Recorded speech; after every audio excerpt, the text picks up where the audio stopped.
Greetings fans of electric motorcycles, welcome to Props and Wheels. If you have been watching my channel, especially the videos on the Chinese electric motorcycles, these two I have imported from China, then you know that I have been away for a while not making any new videos, so I apologize for that.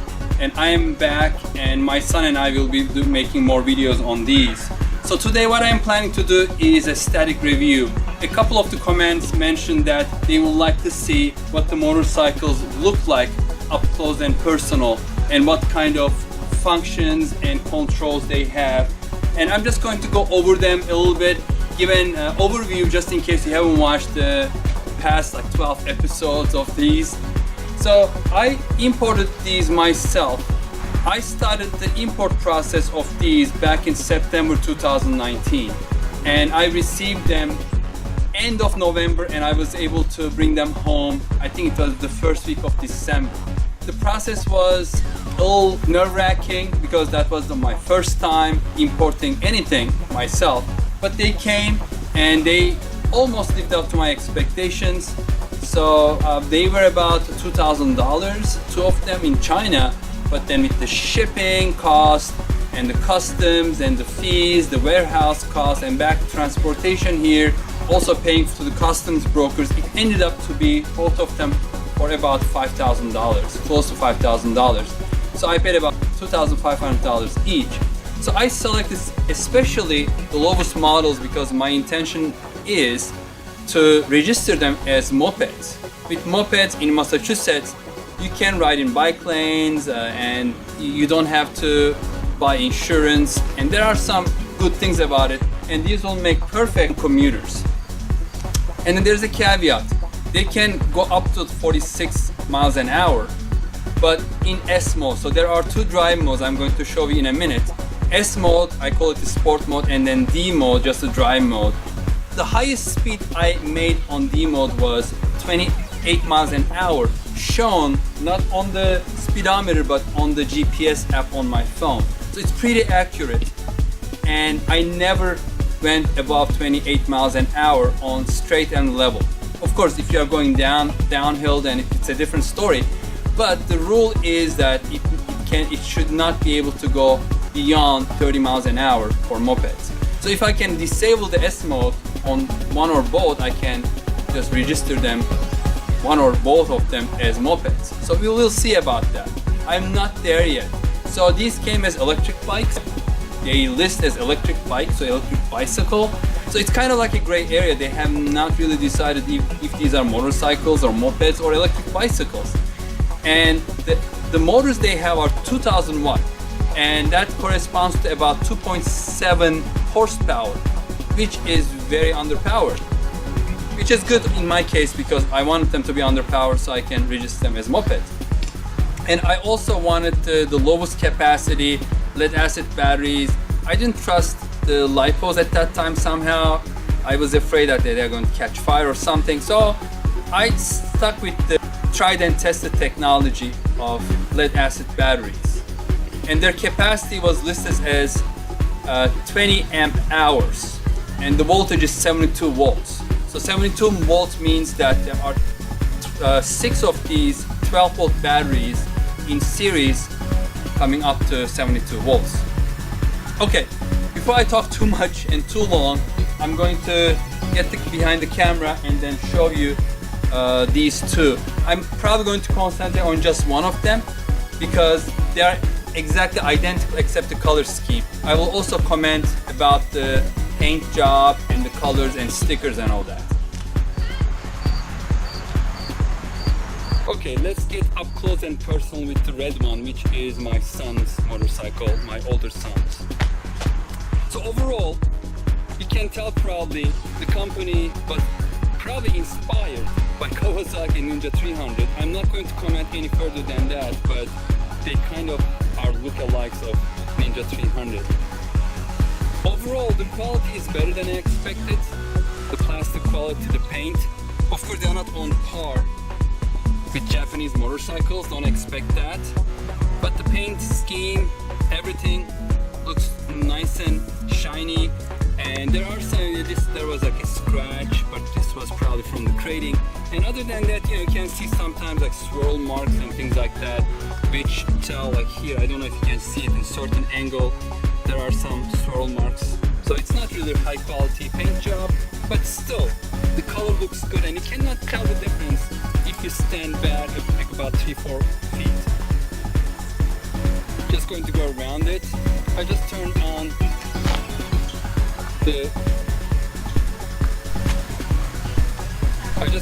the parking lights. So, and I also waited for later in the day, because before it was too bright and you couldn't see the lights.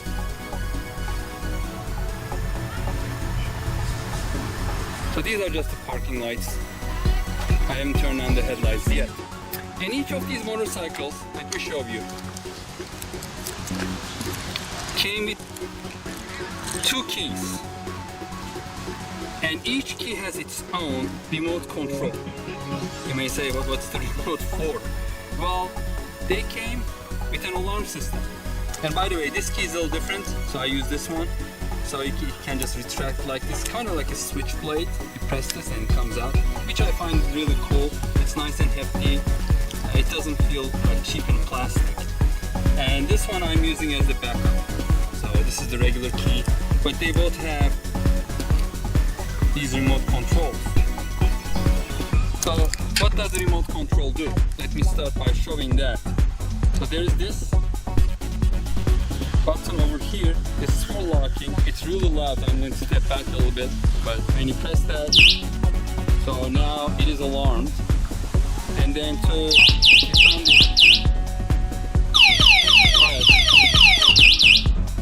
you heard the alarm. Probably it's because of the wind. It's very sensitive. I need to figure out how to decrease the sensitivity, because sometimes if I put it in the parking lot at work and then somebody comes, hey, I was just looking at your motorcycle, I didn't realize, so I didn't touch it, and it starts blurring the alarm.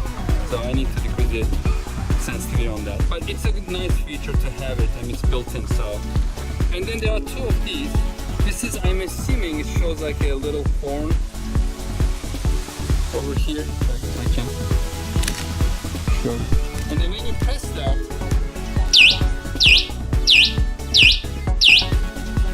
it just does that. So, and then stops.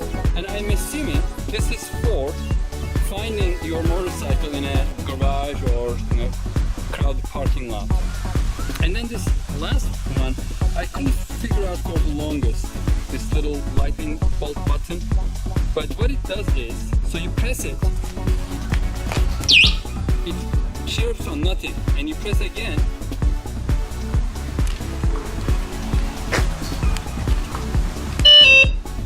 it just beeps. I think you have to long press it. And now without the key, turn on the motorcycle. Yes, and you can actually ride it, the motorcycle, and show you from head to toe. Okay, so first of all, let's start with the tires and the wheels. The front has 17-inch wheels, and on these wheels, they put on 110 by 70 tires. So you can probably see it here. It's a little difficult to read, but 110 by 70 on 17-inch wheels. It is what most modern motorcycles use. On the rear, we have a 16-inch wheel with a built-in motor. That's the hub motor, the 16-inch wheel. And it is 140 by 70 on a 16-inch wheel. And then the hub motor is in the middle, so you can see that the very short spokes, because the middle part is the motor. And if you look closely, you will see the power kind of coming through here. They routed it this way, and it's coming here, connecting to the motor in the center over here. It's QS motor. It's the manufacturer QS motor.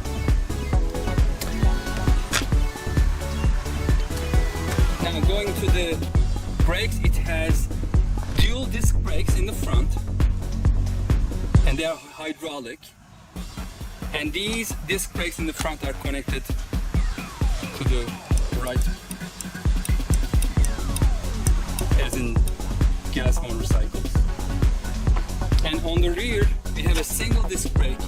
Again, that's also hydraulic, and it's not connected, so you can see the foot peg. There's something missing, which is the brake pedal or brake lever for the rear brake. And it's over here like on scooters. You know, if you are riding a scooter, the left hand, this is not clutch, this is rear brake.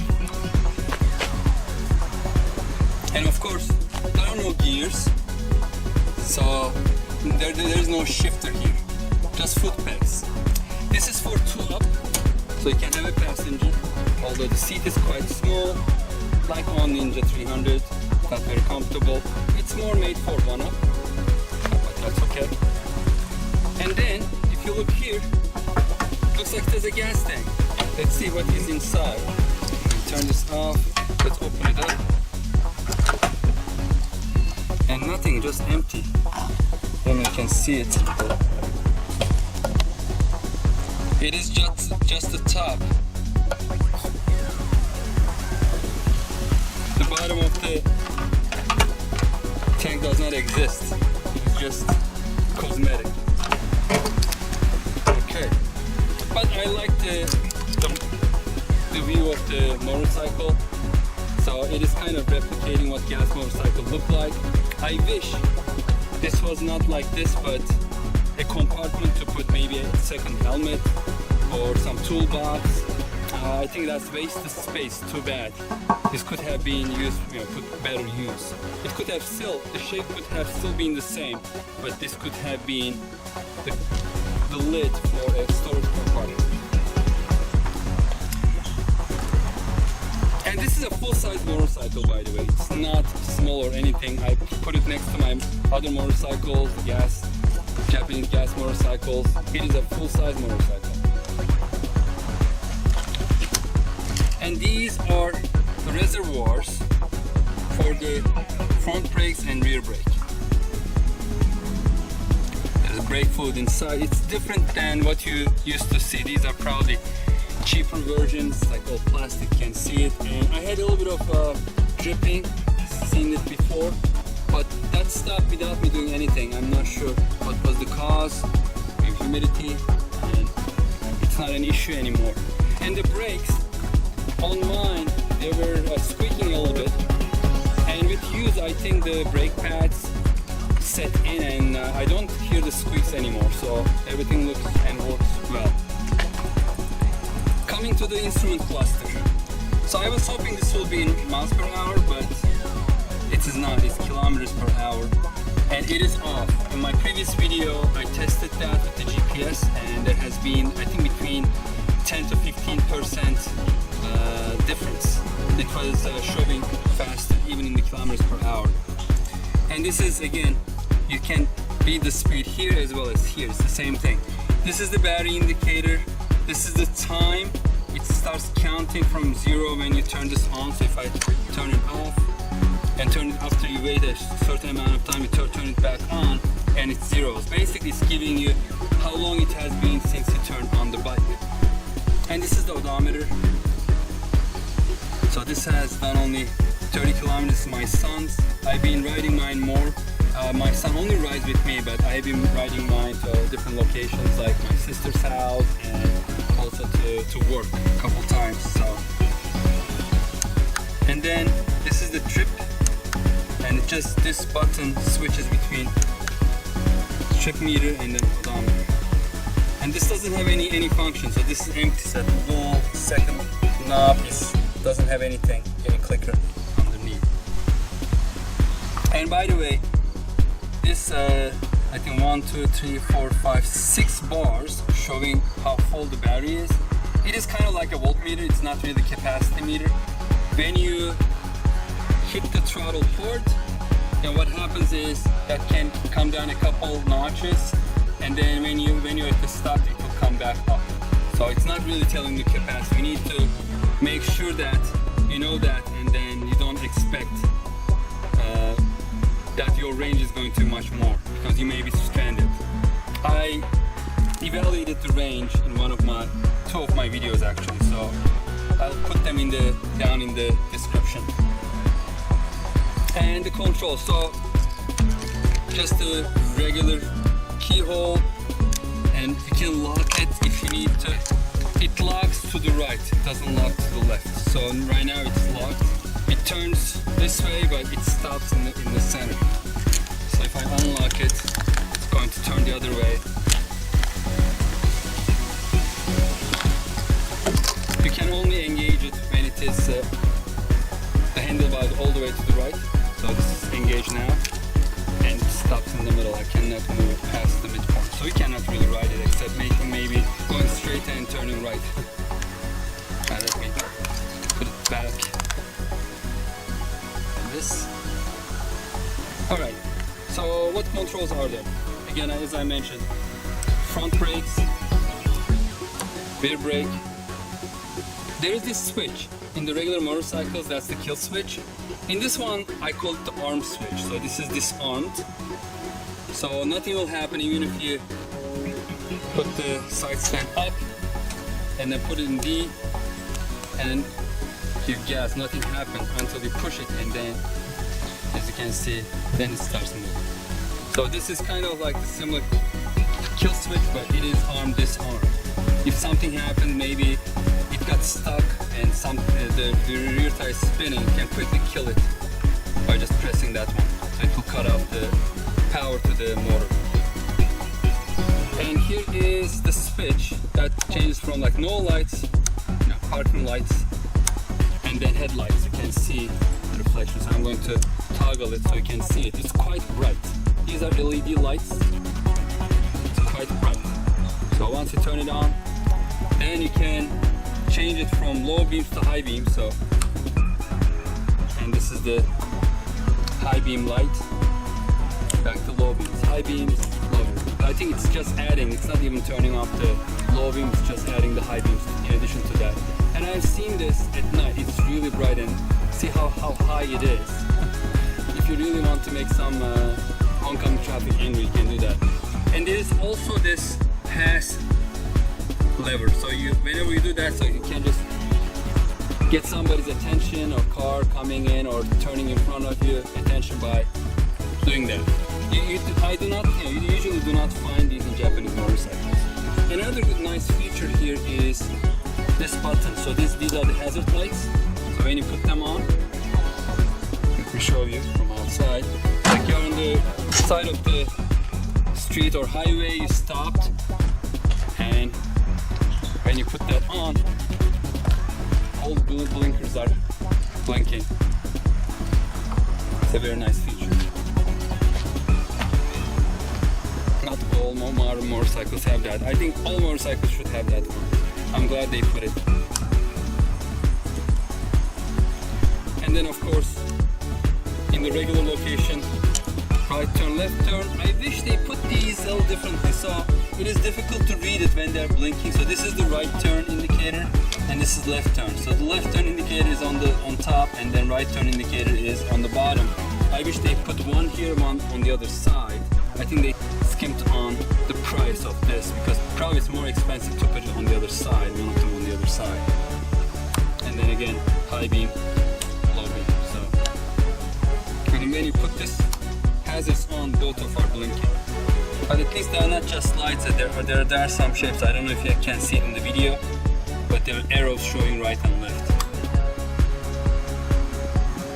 So if you see here, there's horn on the right. Usually this is the start button on gas motorcycles. So. And then there is also another horn button here, which is red in this case. So basically they kept all the buttons and added some more. So there's the horn button used for horn, as well as the engine start button here. They're both working for the horn. And then here is the control of, I call it the gear indicator. P is for park. There's a reverse, So if you park like downhill, nose first, and they cannot get out, this will be of great help. Like coming out of tight spaces, sometimes I use it to come out of the garage, really tight, maneuvering here. Instead of pushing with my legs, I just put it in the rear and then just slowly modulate the throttle. But you have to be careful because you don't want to ride it backwards. And then D is the low power mode, and it gives you longer range, and S is the sport mode, and it will take you up to, in my case, at my weight, 46 miles an hour. And in order to be able to use it, you put the key in and turn it on, disarm it, and put it either D, S, or if you want to go backwards, reverse, and then it will start riding. So I'm going to put this to D, and now, as you can see, it's going.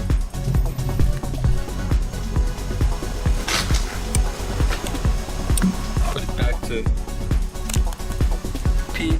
The only problem this being here is sometimes when I'm holding it, I'm turning, I accidentally put it in P, and suddenly there is no acceleration, there's no power. So I keep turning, and then I did it a couple times. This the stops on this one is not very sharp, so it kind of goes quite easily. I wish they made this a little shorter so it's not underneath my palm, but somewhere here, maybe to be manipulated by finger instead of the palm. But other than that, I cannot really find too many faults to this. And from outside, I'll put some pictures as well that I took earlier when the light was more, but if you want to see the brightness of the headlights, so this is what it looks like. It's quite good. The other one, that's just the parking lights. And then they put like these red LEDs inside which make it like really angry.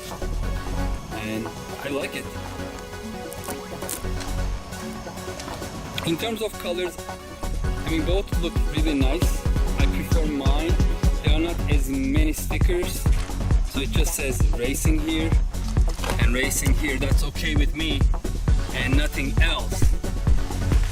I like it bland like that. On this one, they have put whatever stickers was left in the warehouse. They bought it and then start sticking it. This says all roads forward. I have no idea what that means. Maybe it's a brand or something, I'm not sure. This says GSR, no it's not. This says Moto, and it doesn't even use Moto, oil or anything.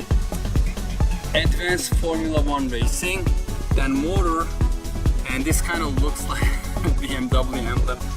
And then down here, Ton model, Bridgestone, and the tire is not even Bridgestone, and then something underneath. So, I wish they didn't put all these stupid stickers, and they cannot even peel them off because, I mean, you can peel this one off, perhaps. Part of the color scheme, so advanced motor and all that's part of the color scheme. If I peel that off, it will be all white underneath, so I don't want to do that. So it is what it is though. My son likes it, that's the important thing. And in the upcoming, one of the upcoming videos, what I'm going to do is I'm going to strip these and look inside. So before I do that, there's only one space that you can open up, which is that little compartment on the back. So here is the keyhole underneath. You kind of rotate that, and then I can do that one hand. And here it is. So there's some storage area for maybe a small toolkit or for documents and all that. So it's a small storage space underneath. The main seat doesn't come off so easily, so I'm guessing that in order to take this one off, I have to take off the plastics. But I'll do that another time. So if you have any questions, please leave them in the comments. I just wanted to give you an overview and some close-ups of these motorcycles and all the controls. Please Let me know if you have any questions below. Thank you very much for watching. I'll see you in the next video. Take care, stay safe and healthy. Bye bye.